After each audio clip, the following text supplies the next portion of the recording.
Hello, gentlemen. This is CS MGTOW. Feminists and traditionalists rarely unite, except on one issue, and that is the issue of men, and in particular, the idea that women are needed to rein in the worst excesses of men.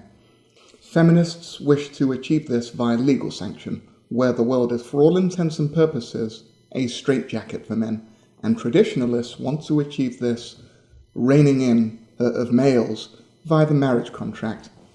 Both hold the express view that men are sadistic, dangerous, and murderous by nature, and subscribe to the idea that societies are far more dangerous places for everyone when there are lots of unmarried men running around. The meme is usually followed up by a line as follows, and is based upon a large body of research. I'm going to be exploring that in a little bit, which suggests an inversely proportional causal relationship between marriage rates and rates of violent crimes. So that's the focus of my video today. I want to add my voice to the debate on the issue of marriage rates and rates of violent crimes by men to see if the currently accepted party line is consistent with real-world observations. Now, the idea that women civilize men is certainly not a new one. It's backed up with a very impressive and, in my opinion, flawed range of anecdotes such as the daughter effect, whereby men with daughters are somehow far more caring. We see this phenomenon discussed in articles often from the left of the political spectrum, such as the one published in Time magazine, where apparently judges with daughter are more likely to rule in favor of women's rights, and another one published in the Yale Alumni magazine where legislators with daughters vote far more liberally on women's issues than do their colleagues without daughters. And apparently the more daughters the person has, the more liberal the legislator. So much for representative democracy, eh? And of course, one cannot forget the participants on the right of the political spectrum, such as the Heritage Foundation, who announced in an article titled "The Real Root Causes of Violent Crime, the Breakdown of Marriage, Family, and Community." Now, within their article, they want to understate that over the past 30 years, the rise in violent crime parallels the rise in families abandoned by their fathers, and high crime neighborhoods are characterized by high concentrations of families abandoned by fathers. Now, as egregiously unjust as that particular statement is, that's not really the crux of my video. My motivation for this video came about in part by an article published on Salon.com titled "Must Women Civilize Men?" So my goal is to determine very simply, do women via the marriage contract or relationships truly civilize men? That is, specifically, do rates of violent crimes go down because men get married? Or are there other factors working here, at least in part? And of course, I'm going to be completely relying on evidence to back up my claim. And as usual, all links to the sources are in the description box. Now, before I go into this video, I want to give you an idea of the general level of self-deception and bias about this issue of male violence.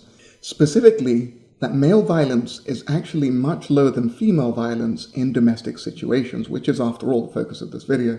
An article published on the Washington Post website titled "One Way to End Violence Against Women, Married Dads." Now, the article went on to claim that the data showed that, yes, all women would be safer with fewer boyfriends around their kids. Now, when one scrolls down into the article, one notices a graph, which is figure 7, which shows very, very clearly, I mean, the evidence is incontrovertible, that a household consisting of only a female adult with children are literal battlegrounds where women consistently and sometimes murderously act against their own children. But society seems so fixated on the incidences of male violence that they ignore the much higher rates of female violence against children, even within the same article. So a number of researchers, including Sampson, Lamb, and Weiner, have stated that marriage causally inhibits crime in males in their article titled "Does Marriage Reduce Crime? A Counterfactual Approach to Within Individual Causal Effects." They conclude, "We found that being married is associated with a significant reduction in the probability of crime, averaging approximately 35% across key models in both the full sample of nearly 500 men examined from ages 17 to 32 and a targeted subsample of 52 men assessed from ages 17 to 70. So they claim these basic findings are robust and are thus consistent with the notion that marriage causally inhibits crime over the life course. So their conclusion is actually rather typical of the beliefs widely held by most people on this topic. So perhaps the authors can explain why in parts of the world where marriage rates are at all-time lows, the rates of all category of crimes are also at all-time lows as well.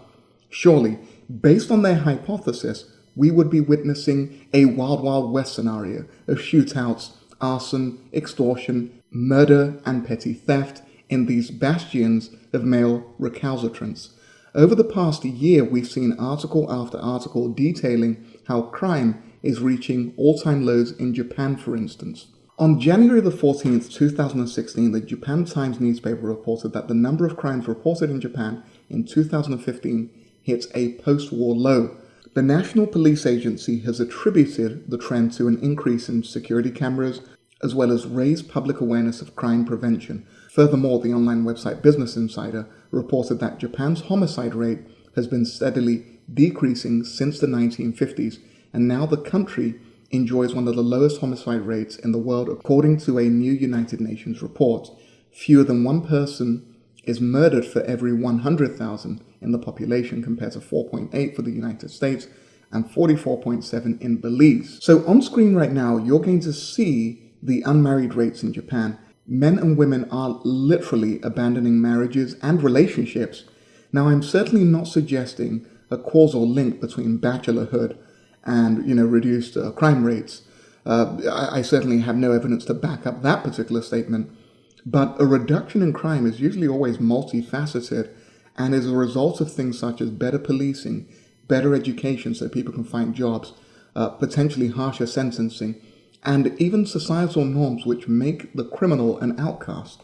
However, the previously accepted dogma that marriage is the key tool in reducing male violent crime certainly needs to be revisited in the face of real-life evidence to the contrary. Under the model advanced by the feminists and traditionalists, the unmarried rates in Japan should have made it a noxious place of criminality and violence, yet quite the opposite has actually occurred. It's an incredibly safe country, and the trajectory of crime is clearly downwards, aping the trajectory of persons who are single. We see similar trends across the world. Crime in New York State reached an all-time low in 2014. A report says, furthermore, New York City murders hit an all-time low in 2014 as well. Again, on screen you have the US marriage rates, which are at an all-time low as well. So this is another part of the world with a culture that is very, very different to that of Japan's. And we see the same thing, low marriage rates, ultra low crime rates. So my hypothesis, based on the real-world observations, is that the reduction in crime rate among married men is likely to do with things other than marriage and relationships. Specifically, as we mature, we may understand consequences better. We may be more gainfully employed, and thus just simply have far less reasons to resort to crimes such as burglary or, theft. And by the time we're mature adults, we may be well-adjusted members of a community, so the consequences of committing a crime are far greater, and thus is simply less worth the risk. All of which, of course, has very, very little to do with signing a legally binding marriage contract. I came across a rather excellent bit of research by Jeffrey Ulmer of the Pennsylvania State University titled The Age and Crime Relationship, and the abstract really explains their position rather well, and it states, I'm just going to read from it here. The relationship between aging and criminal activity has been noted since the beginnings of criminology. For example, Adolf Quetelet, 1831 to 1984, found that the proportion of population involved in a crime tends to peak in adolescence or early adulthood and then decline with age. In contemporary times, the FBI's Uniform Crime Report, UCR, arrest data, which is from the period of 1935 to 1997, particularly the Crime Index, which looked into homicide, robbery, rape, aggravated assault, burglary, larceny, theft, and auto theft, document the consistency of the age effect on crime. They also reveal a long-term trend towards younger age crime distribution in more modern times. Today, the peak age of criminal involvement, and that is the age group with the highest age-specific arrest rate, is younger than 25 for all crimes reported in the FBI's UCR program except for gambling, and the rates begin to decline in the late teenage years for more than half of all UCR crimes. Even the median age is younger than 30 for most crimes. So when one considers the age distribution of homicide offenders across 3 historical periods in the United States, one notices a pattern that has stood the test of time, and that is reduced levels of homicide among the older members of society. So the authors of the legion of articles and opinion pieces suggesting that marriage rates reduce crimes have simply forgotten that correlation does not imply causation. And you'll see why I say that in just a second. Because according to InfoPlease, which is a website, and I've put the link to this particular bit of data in the description bar as well, the median age at first marriage between the years of 1890, so we're going back a very, very long time here, to 2010 for men, has ranged from 26 years old in 1890 to 28 years old in 2010. And here we bring in the important data by the FBI that peak age crime involvement is younger than 25 years for all crimes except gambling, which of course in my opinion is scarcely a crime, and it's certainly not a violent crime. So what I see from the data is very, very simple. Marriage did not reduce crime. It never has. Men are simply marrying after an age where they are far less likely statistically to commit crimes. At least half of men going back as far as 1890 were getting married around the age of 26, and the peak age for criminal behavior is 25. So they've given up that particular lifestyle before they then meet somebody to settle down with. So based upon this, can we finally do away with the foolish notion that women, families, and children supposedly civilize men? Thank you very, very much. This is CS MGTOW.